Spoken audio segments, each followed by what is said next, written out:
My name is Dr. David Matty, and I teach at the University of Louisville School of Dentistry. And this is a mini series of lectures that I created for dental students that I title Functional Occlusion and Advanced Restorative Concepts. The bulk of the material in this mini series is from a book written by Dr. Peter Dawson titled Functional Occlusion from TMJ to Smile Design. There is some content from a book written by Dr. Occlusion, and particularly in this lecture, titled Management of Temporal Mandibular Disorders and Occlusion. And then there are several animations that are used as illustrations from a company called BiteFX to help in the three-dimensional understanding of the complexities. And when it's noted, there will be an icon at the bottom of each slide to indicate the source. This is the 5th lecture in the series, and I title it The Dilemma. The inverted tripod concept we've covered, and if you remember, there are 2 critical stopping points for jaw closure and a perfected occlusion. In the posterior, we call that centric relation, the 2 condyles, and in the anterior, it's the anterior contact, the top 6 to the bottom 6. And this is for a perfected occlusion, and these stops are critical. They can't go higher, condyles can't go higher, and anterior teeth touch and have a critical stopping point. Why do we want to talk about this perfected occlusion? Well, again, it's stable, protective, comfortable, predictable. People have it? Not really. Why talk about it then? Well, here's the reasons. I've been telling you that this is the basis for your treatment determination. And any one of these particular things could be a reason to incorporate a perfected occlusion in. Why? Stable, protective, comfortable, and predictable.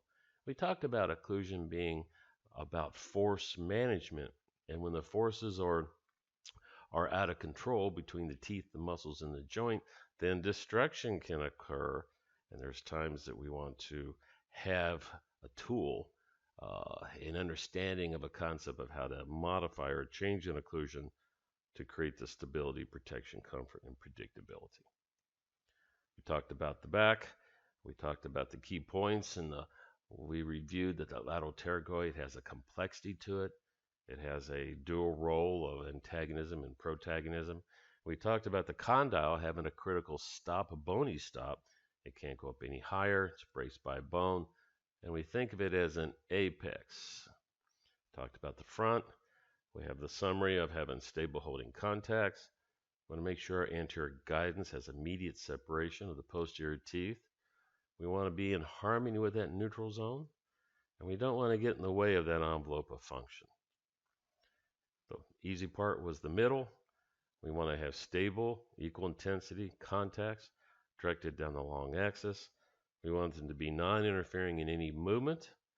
We do not want them to be able to rub.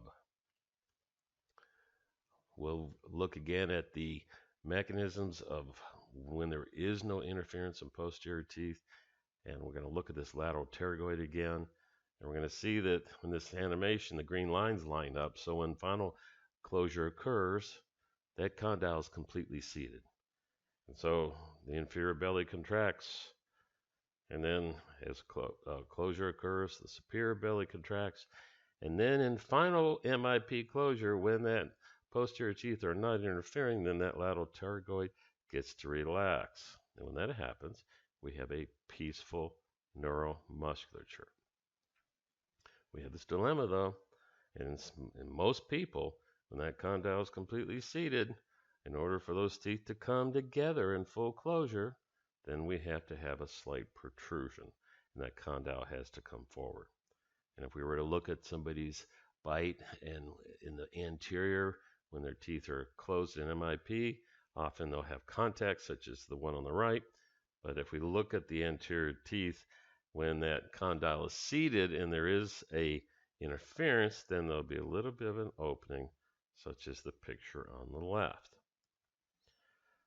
Let's look at this discrepancy or this dilemma in a little bit more detail. And so here we have a picture, and we have these 2 lines that are lined up. The condyle is seated, but in this case, we're going to see that when rotation occurs, the posterior teeth are going to hit, and they're going to cause a deflection. So we close, it hits, And in order to go into full closure in the MIP, then we have to have an anterior protrusion of the mandible. Now look at the left, look at the condyle, and see how the lines are no longer lined up with each other, and that condyle is actually down the eminence. So this is a lot of people. And this is all controlled proprioceptively. We don't even know it's happening. The contact will occur, the signal goes to the CNS then goes to the muscles, and then the jaw gets repositioned. But it really kind of happens more like this. Let's say we have a new filling or a new crown, and now it's in the way, the back teeth are in the way, and it wasn't before. You'll close a few times, and then you'll develop what's called a muscle engram, so that every other time you close after that, you'll close into this anterior position. It's a protective mechanism. So now we have an interference, it hits, proprioceptive mechanisms occur, the mandible then is protruded, and then we open up, and then the next time you close, you don't hit on the back. You go right to this forward position.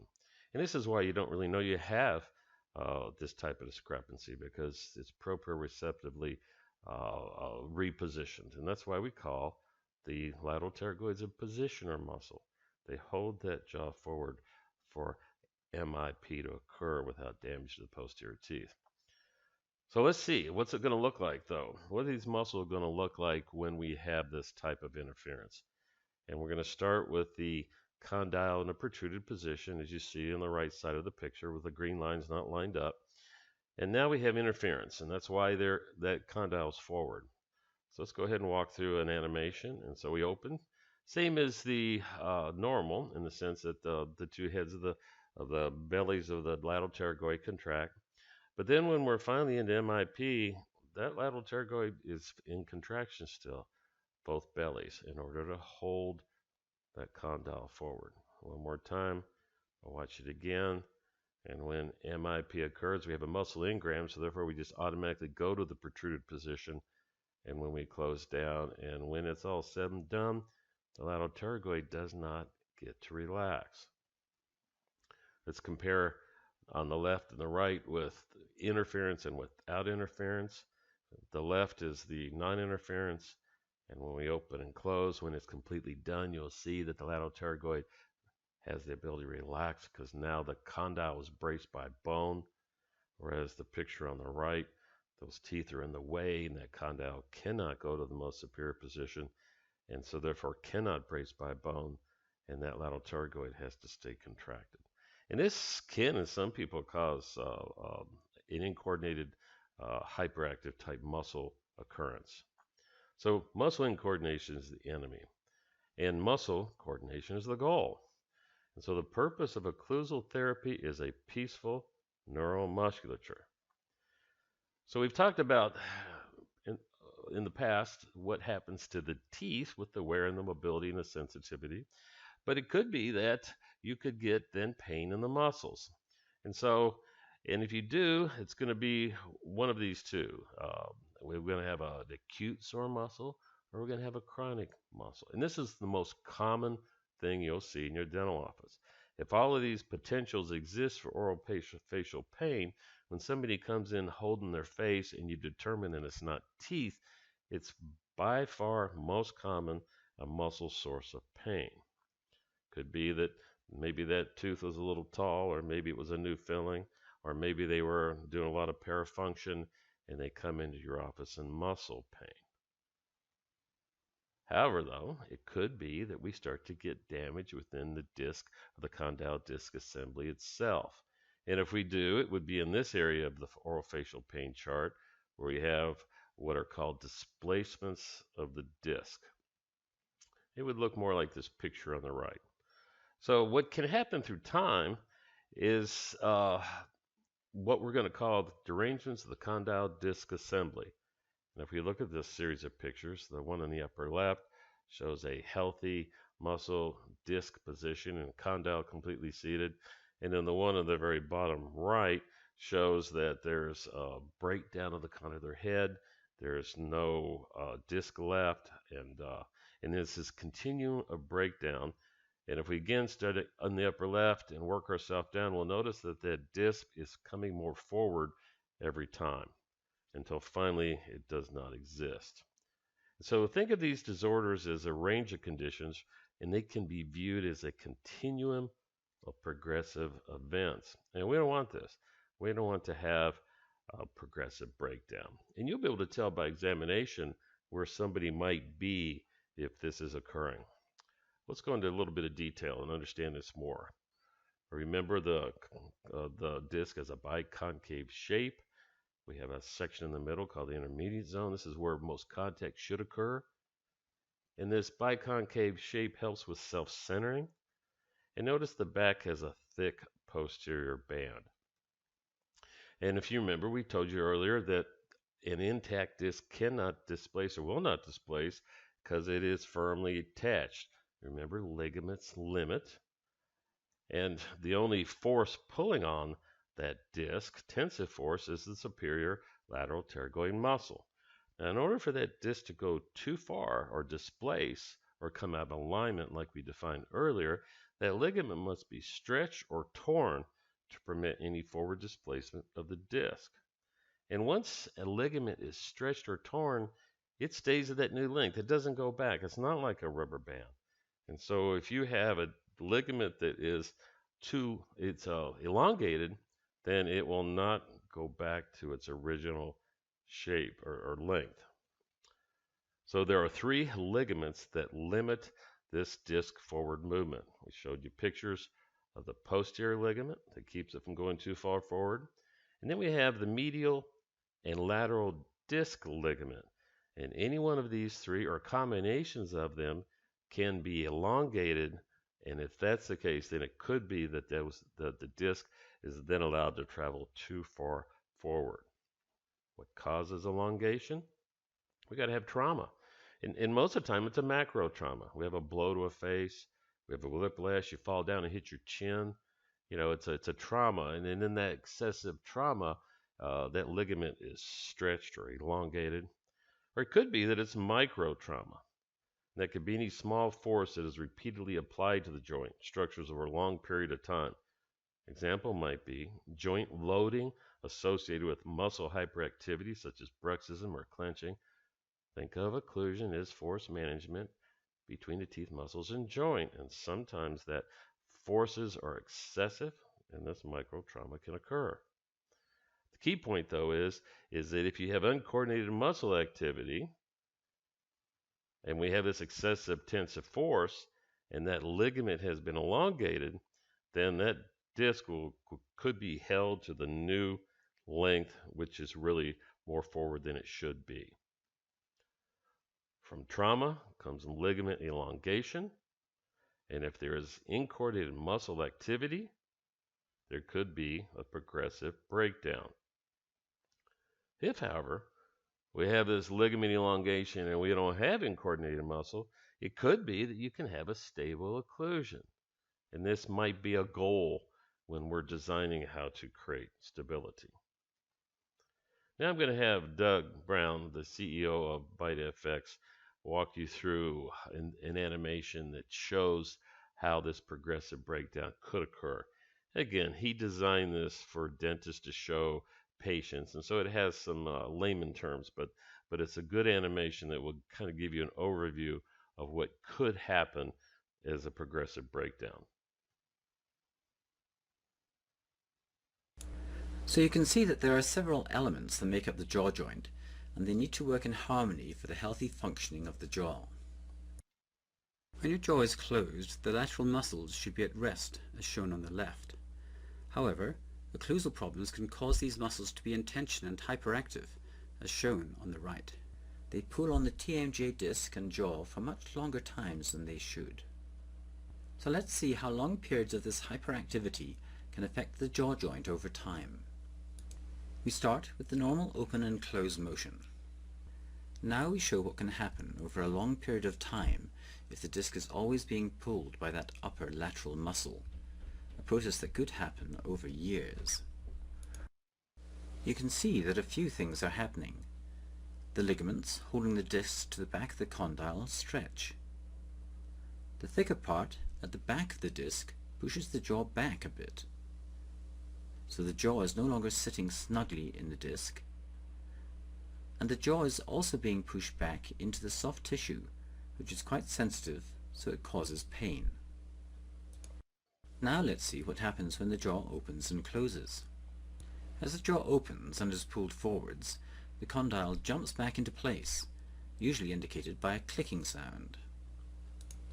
It then tracks with the disc, and on closing clicks off again to return to its starting position. If your jaw is clicking, this is what is happening, even if you are not feeling the pain that the animation suggests might be happening. Now we show further stretching of the ligaments and the jaw pressing back harder into the tissue, causing more pain. In this stage of deterioration, the condyle doesn't jump back onto the disc, so the clicking stops. And, instead of riding on the tough disc, the condyle is rubbing on the stretched ligaments at the back of the disc, which, over time, eventually perforate, so the condyle rides up and now rubs bone on bone. The disc is just crumpled in front of the jaw and may make it difficult for the jaw to open. Pain may actually reduce at this point because the sensitive tissue is no longer bearing quite as much force. If the lateral muscles have been pulling on the condyle excessively over time, they can actually cause the condyle to change its shape, called beaking of the condyle, something that doctors and dentists can observe in x-rays of the jaw joint.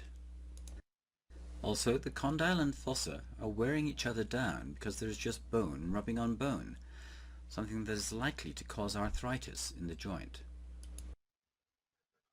Now we're going to define and spell this out a little bit in detail, and we're going to define it from a diagnostic standpoint by terms that are in Dr. Okeson's book. We're going to have what's called functional disc displacement, and then we're going to have functional disc dislocation. And dislocation can reduce or not reduce. So what that means is it could that the disc could go back into normal alignment at times and then not at times. Remember, there had to have been some type of trauma to either one or all three of the ligaments that limit the anterior positioning, but it was initiated by trauma. Let's talk in detail about functional disc displacement. Now, this is when the condyle's position on the posterior border of the disc no longer in the intermediate zone. It could be either lateral, medial pole, or both. So if we look at this picture here, we'll see that these are the three possible combinations. And the picture on the left is both heads it's completely displaced. Then we have the lateral displaced, and then we have the medial displaced. But notice that it's not completely off, that the disc is still partially between the head of the condyle and the eminence in function. We have a board question. That board question is, a displaced disc is most commonly located anterior medially. Of course, that's true. So the question is, which of these pictures depict an anterior medial displaced disc? What's this one? We call that a lateral pole displacement. And this is the most common displacement that occurs. If you remember earlier, we showed you around the axis of rotation, how the medial pole tends to be is the axis, and rotation occurs, and towards the lateral we start to get a wobble, so it has extra movement, and that's why that lateral pole tends to break down first, because it has more movement to it. When translation occurs, the disc then is recaptured and into the intermediate zone, and popping is usually heard. And let's have an animation to kind of illustrate this for you. First, we're going to show you a healthy disc alignment, and we got it in 3-dimension. We'll do it another time. We'll slow it down a little bit. Notice that when they open and close, the mandible opens straight and the midlines stay the same, and that the disc tracks and follows with the movement of the condyles. Protrusion occurs. So now we're going to take that lateral pole, and then we're going to knock that lateral pole off. So now the lateral pole is displaced forward, and when translation occurs, it pops back on, and then when closure occurs, it pops off. So you tend to hear a repetitive pop. It's pretty common, this condition.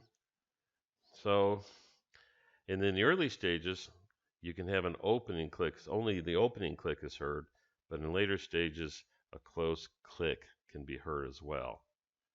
And the opening click can occur anywhere along full translation, and the closing click happens usually at the very end before rotation. Functional disc dislocation. Now we're saying that that disc is completely off and forward, and that's why Dr. Occlusion uses the word dislocation.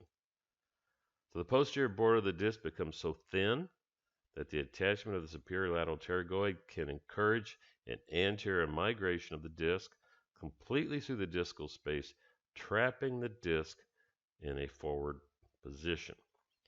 Full translation can become blocked because of the positioning of the disc, and the individual then feels the joint being locked in a limited closed position. They're only able to open maybe 20 millimeters.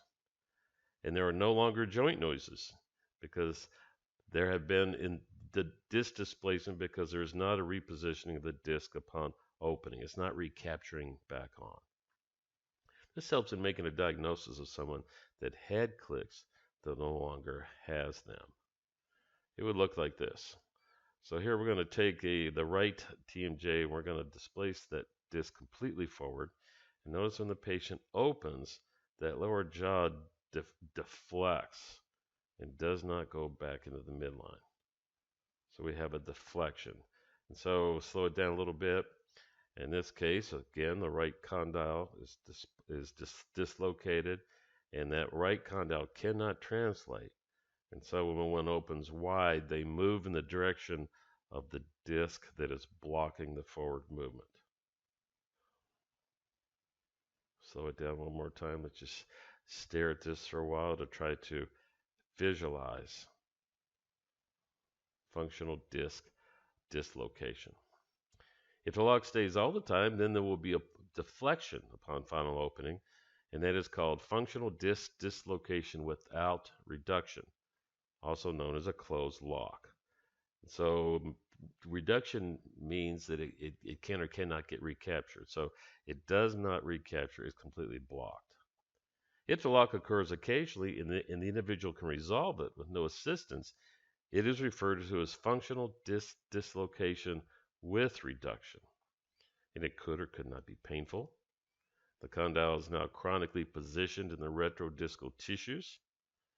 Greater opening can occur through time if blockage occurs, as remodeling of that posterior band thins, and that retrodiscal tissue adapts and can become fibrotic, and it could lead to normal function, or there could end up with a perforation into this new articulating tissue, which leads to the next and the worst condition, degenerative joint disease.